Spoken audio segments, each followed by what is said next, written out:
If you own one of these pistols, 2026 could be the year the rules change before you even realize it. And the scary part is, in some places, it may not happen with one big federal ban. It could happen piece by piece, state by state, feature by feature. Quick question before we continue: are you subscribed? Because what I'm about to reveal could keep you from making a very expensive mistake with a gun you thought was perfectly legal. Hit that button now. Here's what just happened. A lot of gun owners are watching Washington, D.C., waiting for one giant nationwide pistol ban. But that may be the wrong thing to watch. The real danger going into 2026 is a patchwork of state laws, sales rules, roster rules, and feature-based bans that can catch normal people off guard. Most people think, if my pistol is legal today, I'm fine. But the truth is, your exact model, your exact version, or even one part on your gun could change that answer fast. And I need to make one thing clear right now. This is not me saying these 10 pistols will be banned everywhere in America on one single day. That would be false. What I am saying is, these are some of the most popular pistols that could face new sales bans, transfer limits, or feature-based restrictions in 2026, depending on where you live and how lawmakers write the rules.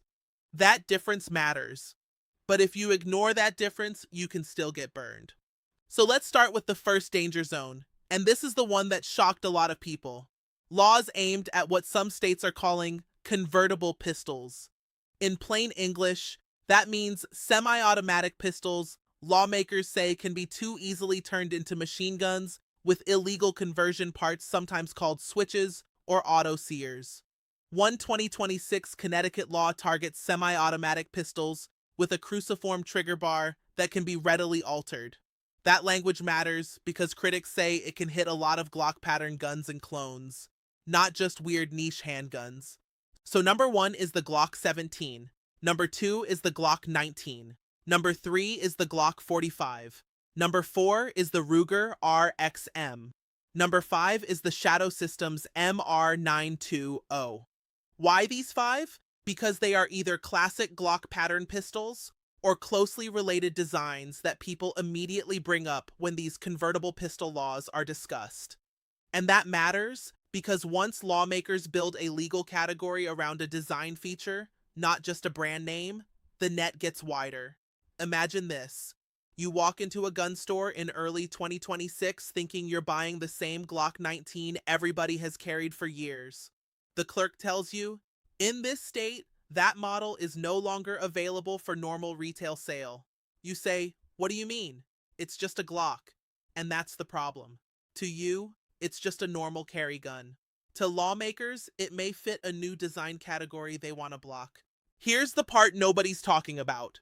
Once one state creates that blueprint, other states can copy the language. That's how gun laws often spread. One state passes it, another state tweaks it. Then a third state says, we should do that too. And suddenly a pistol that was mainstream becomes politically toxic in multiple places. Now, before somebody jumps into the comments, yes, there are important limits here. Some laws target future sales, not current possession.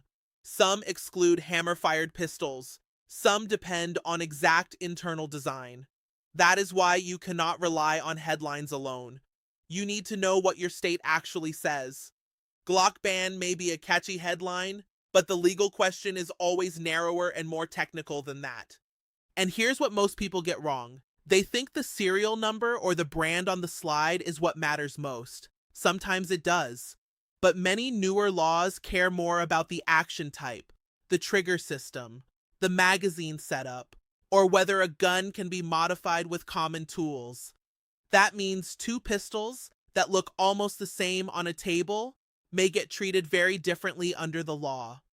If you're finding this helpful, imagine what you'll learn in my next video about the 5 words that protect you when police ask about your gun. Subscribe so you don't miss it.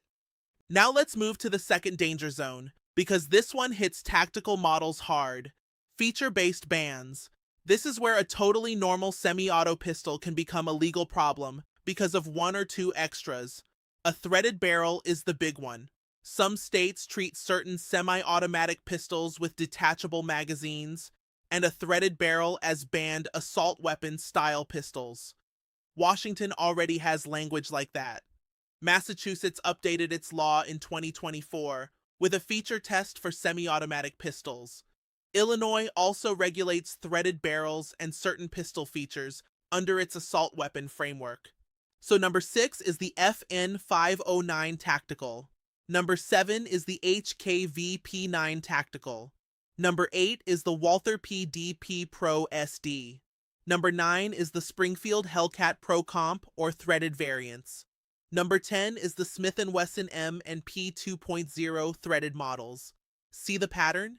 These are not movie props. These are popular, modern, defensive handguns that many people buy for range use, home defense, or suppressor-ready setups. Let me break this down for you in a simple way. A threaded barrel is the part at the end of the barrel with screw-like grooves that let you attach something like a suppressor. In some states, that one feature can move your pistol from ordinary handgun to restricted assault-style pistol under the law.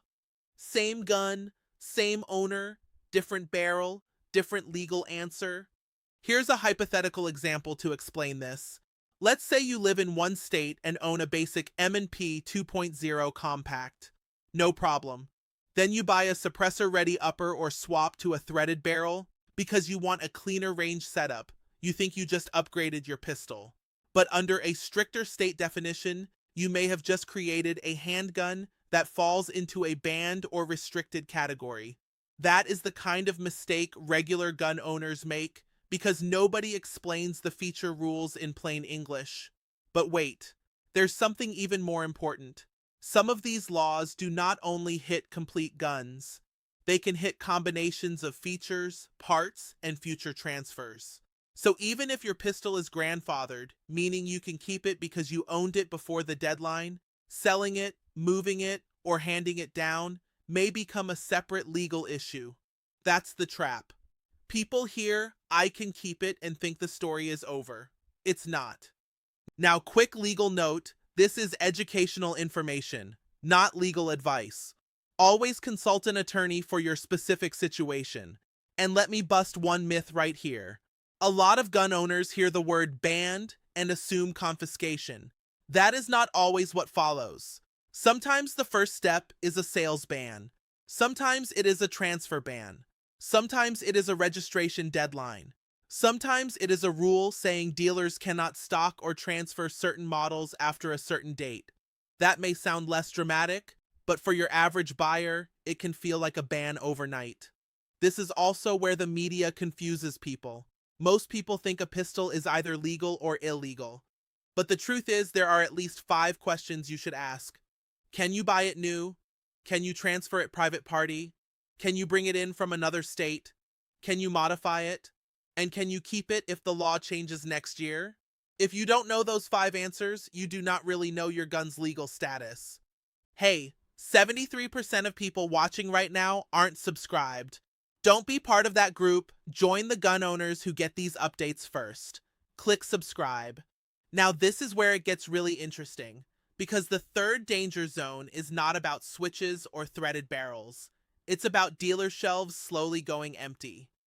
California and New Jersey are both pushing micro-stamping related handgun rules. In simple terms, micro-stamping is a system that is supposed to leave tiny identifying marks on spent cartridge cases. Supporters say it helps solve crimes. Critics say it is expensive, easy to defeat, and likely to shrink the market. California already set up a timeline under SB 452 that could force semi-automatic pistols made for dealer sale to meet micro-stamping related rules starting in 2028 if the state makes certain findings. But here's why that matters in 2026. The state's licensing, standards, and rollout steps are happening before that deadline. New Jersey has also moved toward a roster of micro-stamping-enabled firearms. That means the legal pressure starts before the final retail effect fully hits. Why should you care if 2028 is the hard date in California? Because companies make decisions early. If a manufacturer looks at a future state market and sees more compliance cost, more testing, more legal risk, and more paperwork, that company may stop offering some models there long before the final deadline. So a pistol does not need to be banned in the dramatic movie sense to disappear from stores. It just needs to become too costly or too risky to keep selling. That's why I want you to think bigger than one law. Imagine a pistol facing three pressures at once. In one state, the design is attacked as convertible. In another, the threaded barrel version gets labeled assault style. In a third, the dealer sale rules get tighter because of roster or micro stamping requirements. That same pistol can still be normal in your county and a legal headache 3 states over. And here's the crazy part. At the federal level, the picture is not moving in just one direction. In 2026, ATF proposed rescinding the 2023 stabilizing brace rule after multiple court defeats. So if you only skim headlines, you might think gun rules are getting looser everywhere. They are not. One federal rule backing off does not cancel what states are doing. That is why so many gun owners get blindsided. They watch one court case and miss 10 state-level changes. So what should you actually do? First, check the exact variant you own, not just the brand. Glock 19 is not enough. Is it threaded? Is it a tactical model? Is it a clone? Second, read your state's current definitions for assault-style pistols, large-capacity magazines, and dealer sale restrictions. Third, do not assume a store would not sell you something illegal. Stores make mistakes too. Fourth, if your state has grandfather rules, know the deadline and the paperwork. Missing a date is how legal guns become legal problems. And fifth, be very careful with upgrades. This is where regular people mess up. They buy the compliant version first, then add the non-compliant feature later. They think the law only applies at the gun counter. Not always. In some places, the configuration in your safe is what matters. This information could literally expire after January 2026. Subscribe now because the next video explains exactly what you need to do before that deadline hits. So here's the bottom line. The biggest 2026 pistol risk is probably not one giant federal ban list. It is a growing web of state laws that target design features, sales categories, and dealer compliance. If you own a Glock-pattern pistol, a threaded barrel tactical pistol, or any semi-auto sold in states pushing new roster rules, you need to pay attention now, not later. And one last thing, don't panic, but don't get lazy either. Stay informed, check your state law, and never assume yesterday's legal setup is still safe tomorrow. If this video helped you protect your rights and avoid a mistake, subscribe right now and send this to one friend who carries. And as always, this is general educational content, not personal legal advice. Laws change fast, and your safest move is to verify the rules where you live before you buy, build, carry, or transfer any firearm.